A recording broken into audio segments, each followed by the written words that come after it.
Many a times it is the people at home who are responsible for making you feel bad. And this has to change.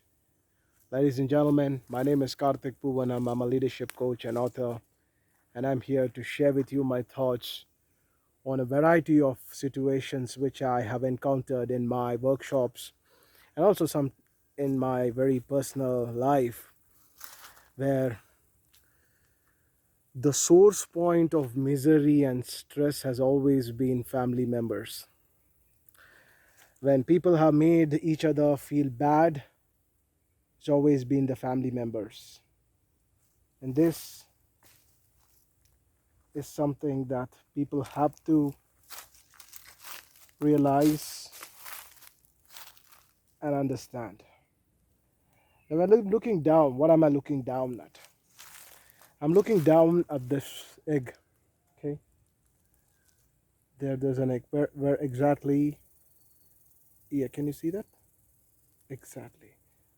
So it looks like a thought, probably because these are wild jungles, and maybe there is a snake or something quite similar to that, which has laid its egg.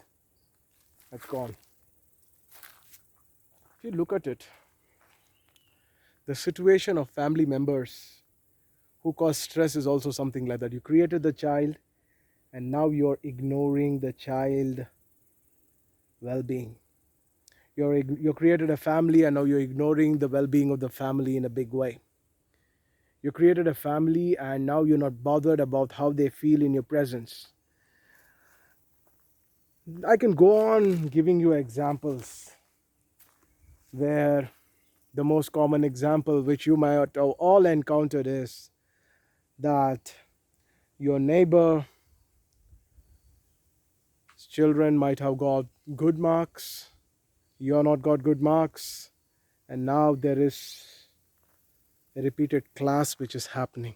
Hey, listen, what are you doing with your life? Look, Mr. Sharma's son has got like this. What are you doing? What have we not provided for you? We have provided you with everything. You know, we have saved, we have worked so hard for your well-being. And what are you doing in return? This is one common thing which many of you, especially the youngsters, would have gone through. If you're a husband, obviously when you go to a party and somebody else in that party has bought a new house, obviously when you come back home, your wife is going to give you a troublesome life, and now she will be insisting that you also need to create a house. If your friend's wife is gifted with some good jewelry by your friend, and obviously she wants to show it off by wearing that necklace, and now when you come back, obviously you have to go through that pain, and that pain will continue to remain until and unless you buy an even more expensive necklace, if not equal. Well, why is this all happening? This is all happening fundamentally because you created a family because you wanted to fit into the social structure.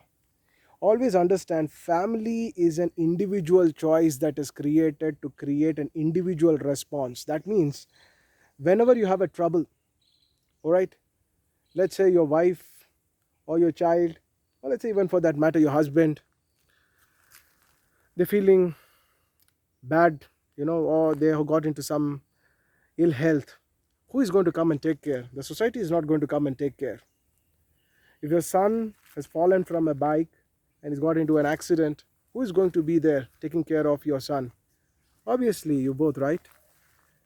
Or maybe a little extended close family. That's very rare. None of the so-called friends are going to come. None of the so-called people whom you have encountered in the party for which you have fought with your husband or fought with your wife or fought for your son, they're not going to come. So why are you giving so much of priority to the people who are not going to give you any value in your life? Just that when you buy something, you have to show it to 10 people and it gives you a false high. That's it.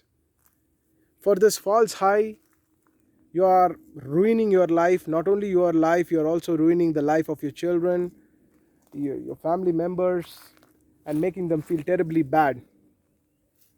This has to be avoided.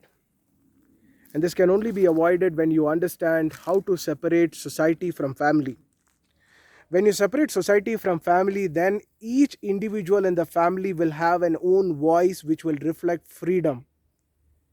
That is a birth of freedom in a family. Until and unless there is a birth of freedom in a family, please do not expect the members in the family to feel agile and alive in each other's presence. Everyone will be trying to avoid one another, and most of the parents simply remain as checkbooks and a bank balance or a bank account or a credit card account for their children. Your child is no longer going to speak to you until and unless the child needs something, because fundamentally you have made your child feel bad by rubbing your expectations on the child.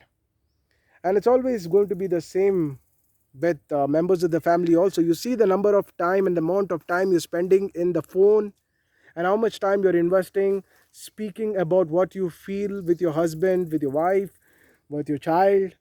When was the last time you all came together, sat in a dinner table and really celebrated a very joyful moment? When was the last time? Many of you would have never ever experienced this. Everybody is busy in their cell phones. And the reason is they are trying to avoid one another. And it's very, very important for you to be absolutely honest about it. Until and unless you're very honest about it, you will simply continue to, spread this falsity, spread this rumor that a family is a very beautiful place to live. Family is a beautiful thing to have. We all need to get married. This kind of a falsity you spread. It's time you seriously introspect and start giving an authentic feedback about your family. And if your family life is not good, the most important thing is to make it good. I invite you all to this wonderful workshops on relationship. You can check about the link in the description box below.